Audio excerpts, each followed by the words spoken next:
بسم الله الرحمن الرحيم. الحمد لله رب العالمين، والصلاة والسلام على سيد المرسلين وعلى آله وصحبه أجمعين. رب اشرح لنا صدورنا ويسر لنا أمورنا واحلل عقدة من ألسنتنا يفقهوا أقوالنا، ثبت أقدامنا وتمم تقصيرنا يا ربنا رب العالمين. لا حول ولا قوة إلا بالله العلي العظيم. لا حول ولا قوة إلا بالله العلي العظيم. لا حول ولا قوة إلا بالله العلي العظيم. أما بعد، اللهم صل وسلم وبارك على سيدنا محمد وعلى آل سيدنا محمد.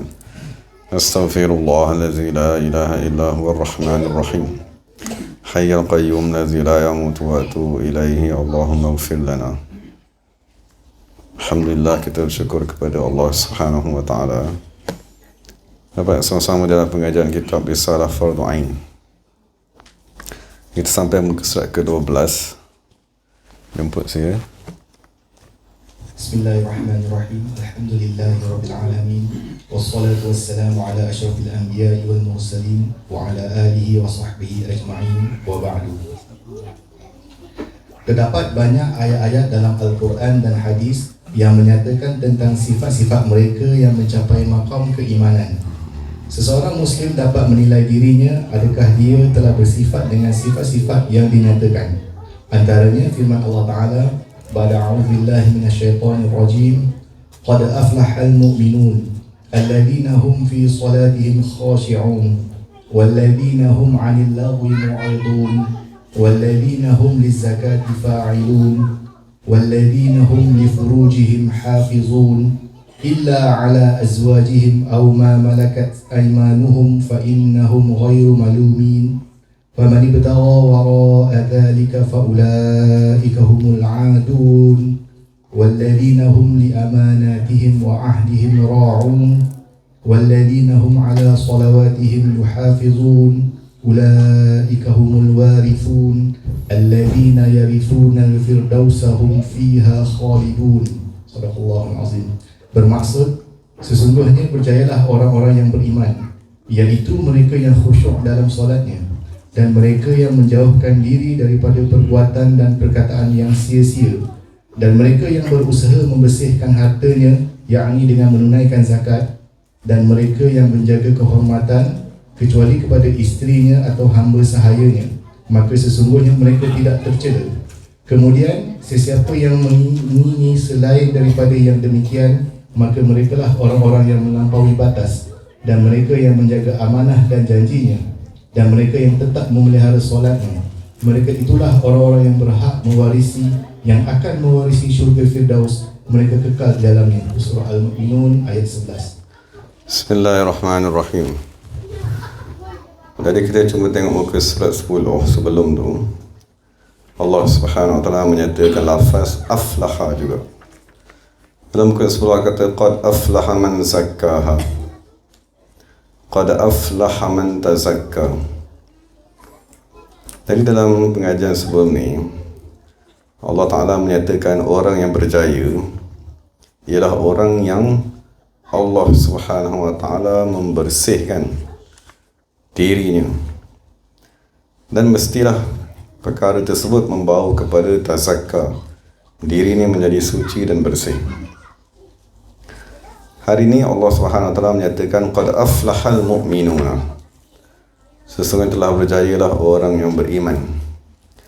Jadi kita ada dua kalimat daripada lafaz zakka dan tazakka.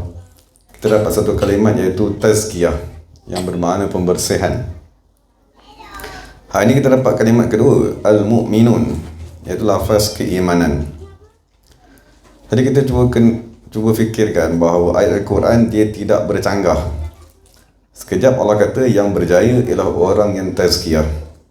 Dalam ayat yang lain Allah kata orang berjaya ialah orang yang beriman.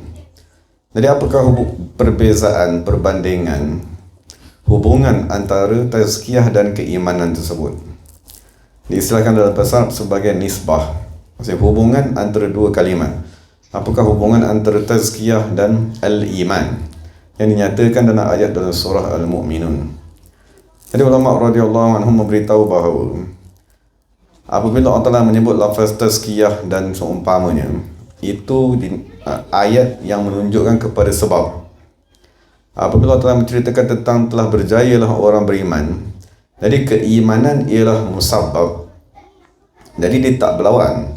Maksudnya berjayalah orang yang menggunakan sebab tersebut, iaitu mentazkiyahkan dirinya, dan berjaya juga orang yang mendapat hasilnya, iaitu keimanan. Dan apabila kita dah mula berzikir, bila kita dah mula mentazkiyahkan diri, itu ialah kerja yang kita buat setiap hari, seperti semayang, berzikir, istighfar. Jadi kerja tu tak boleh nak dielakkan. Kerja tu satu kewajipan daripada kita balik sampailah kita mati menghadap Allah Subhanahu Wa Taala. Cuma yang nak kita lihat pada diri kita, adakah hasil daripada pekerjaan tersebut telah kita capai? Dan hasil yang paling penting sekali ialah al-iman, keimanan kepada Allah Subhanahu Wa Taala. Dan kita dah bincang pada pengajian lalu, keimanan ialah nur daripada Allah, nurul iman. Dia bukan bermaksud menghafal rukun Islam yang 6 ataupun rukun iman tadi ialah mengaji sifat 20, mengaji hukum akal dan seumpamanya. Itu ialah keimanan atau itu ialah ilmu akidah. Kita dah bincangkan akidah yang disusun oleh ahli sunnah wal jamaah. Tapi bila kita bincangkan al-iman yang dihukumkan sebagai aflaha, al-iman ni ialah cahaya yang Allah Ta'ala masukkan ke dalam hati manusia. Jadi apabila kita dah tahu perbandingan antara tazkiyah, pembersihan rohani dengan keimanan, jadi dalam ayat ni Allah Ta'ala memberitahu beberapa sifat orang yang beriman, supaya kita boleh menilai diri kita, adakah zikir yang kita buat tadi itu telah membawa kesannya, iaitu keimanan. Jadi dalam ayat ni dihimpunkan beberapa sifat orang yang telah mendapat hasil daripada tazkiyahnya. Pertama sekali ialah fi salatihim khashi'una, ialah orang yang boleh khusyuk di dalam solat mereka. Cuma apabila kita bincang lafaz khusyuk ni ialah perbuatan, maknanya fokus ni. Dia seperti membaca Al-Quran, seperti mendengar Al-Quran. Kalau kita kata membaca Al-Quran, kita mesti mencari alat yang digunakan untuk membaca Al-Quran, iaitu lidah. Apabila kita kata saya mendengar Al-Quran, kita mesti tanya, awak gunakan panca indera apa untuk mendengar Al-Quran? Jadi kita saya mendengar Al-Quran dengan menggunakan panca indera pendengaran. Saya melihat kepada Kaabah dengan penglihatan mata dan seumpamanya. Jadi khusyuk dia adalah satu perbuatan, maknanya penumpuan. Jadi timbul satu persoalan, apakah anggota badan kita yang nak buat aktiviti khusyuk tadi? Kewajipan ataupun tanda kejayaan seseorang, tanda seseorang tadi beriman, ialah dia ada satu perbuatan tambahan. Selain daripada dia makan, selain daripada tidur, selain daripada makan, berjalan, baca Quran, dari satu lagi perbuatan tambahan namanya khusyu'un, ataupun menumpukan kepada sesuatu. Cuma persoalannya, siapakah yang membuat ataupun apakah alat yang digunakan untuk khusyuk? Maka Allah Subhanahu Wa Taala menyatakan dalam ayat yang lain, alam ya'ni lillazina amanu an takhsha'a qulubuhum li zikrillah. Bilakah sampai masa kepada orang beriman untuk hatinya khusyuk kepada mengingati Allah Subhanahu Wa Taala. Jadi hari ini kita tahulah bahawa khusyuk dia bukan perbuatan di lidah. Oh, jadi maknanya kalau saya baca Quran sedap, saya baca Quran banyak-banyak, atau bersatu rakaat saya baca 5 juzuk, maknanya saya ialah orang yang khusyuk? Bukan. Kerana khusyuk dia ialah pekerjaan qulubuhum, hati-hati mereka. Jadi persoalan sekarang ni, untuk kita tadi khusyuk, kita perlu mewujudkan hati itu dulu. Sebagaimana lidah, untuk kita membaca Quran, kita mesti mewujudkan sifat kalam. Untuk mewujudkan sifat kalam tadi, kita tengoklah bayi tadi daripada dia lahir, dia tak boleh bercakap. Nak kena tunggu setahun, 2 tahun, 3 tahun, 4 tahun, 5 tahun, sampailah diwujudkan kepadanya sifat kalam tersebut, diambil daripada kemahiran ibu bapanya, kemahiran sekeliling. Jadi untuk kita tadi dikurniakan dengan qalbun, maka kita kena duduk bersama-sama dengan ahlil qulub. Kita kena duduk dengan orang yang mempunyai hati, baru kita dikurniakan dengan hati tersebut. Daripada hati tadi kita tak boleh rasa ada di dalam diri kita, maka kemudian kita akan rasa, oh ada satu benda baru dalam diri aku, iaitu qalbun. Dan apabila dah ada qalbun tu, baru kita boleh buat satu tugasan yang baru yang diistilahkan sebagai khusyu'un. Jadi peringkat awal kita dilatih untuk mewujudkan hati itu dulu, qalbun nurani tadi. Selepas qalbun nurani tadi wujud, maka kita kena berlatih berzikir, duduk diam. Duduk diam sampai hati tadi boleh takhsha'a qulubuhum li zikrillah. Hati tersebut boleh menumpukan kepada mengingati Allah Subhanahu wa taala. Itu yang peringkat awal. Duduk diam sebuah hari, 20 hari, 30 hari, 40 hari sampai hati tadi boleh mengingati Allah Subhanahu wa taala, dan kesempurnaan mengingati Allah dengan hati, maksudnya kesempurnaan khusyuk tersebut ialah seperti yang Allah kata fi salatihim khashi'un. Apabila dia boleh menghidupkan hatinya mengingati Allah di dalam solat.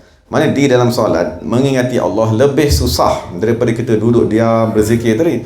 Apabila kita duduk diam berzikir, kita tak gerakkan lidah, tak gerakkan mata, kita tutup mata, duduk di tempat yang senyap. Jadi kita lebih senang untuk menumpukan kepada ingatan Allah di dalam hati. Tapi bila kita semayang, maka kita ada pergerakan yang kita nak buat. Kita ada bacaan-bacaan fardu lidah yang kita nak buat, bacaan sunat.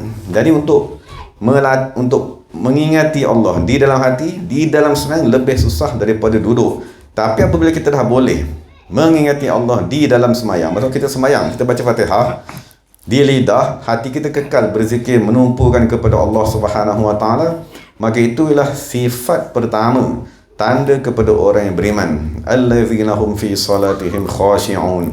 Jadi moga-moga hari ini kita faham sifat pertama yang perlu kita nilai pada diri kita. Adakah kita dah dikurniakan dengan qalbun? Dan apabila kita dah dikurniakan dengan qalbun, adakah qalbun tadi boleh berzikir di dalam semayang? Sekiranya kita berjaya berzikir di dalam semayang, maka itulah tanda seseorang tadi dikurniakan khusyuk. Jadi moga-moga Allah Subhanahu wa taala memudahkan kita untuk menyempurnakan cabang-cabang keimanan tersebut. Yang paling penting sekali ialah solat, mengingati Allah Subhanahu wa taala dalam solat. Moga-moga Allah Subhanahu wa taala memudahkan kita untuk membincangkan sifat-sifat seterusnya. Jadi segala yang baik daripada Allah Taala, segala salah silap daripada diri saya sendiri. Wa aqulu qawli hadza wa astaghfirullahal azim li wa lakum wa li sa'iril muslimin wal muslimat. Bismillahirrahmanirrahim. Alhamdulillahirabbil alamin. Wassalatu wassalamu ala sayyidil mursalin wa ala alihi wa sahbihi ajma'in. Rabbana atina fid dunya hasanah wa fil akhirati hasanah wa qina adzabannar. Wa sallallahu ala sayyidina Muhammadin nabiyil ummi wa ala alihi wa sahbihi wasallam. Alhamdulillahirabbil alamin. Qabalallahu minna wa minkum.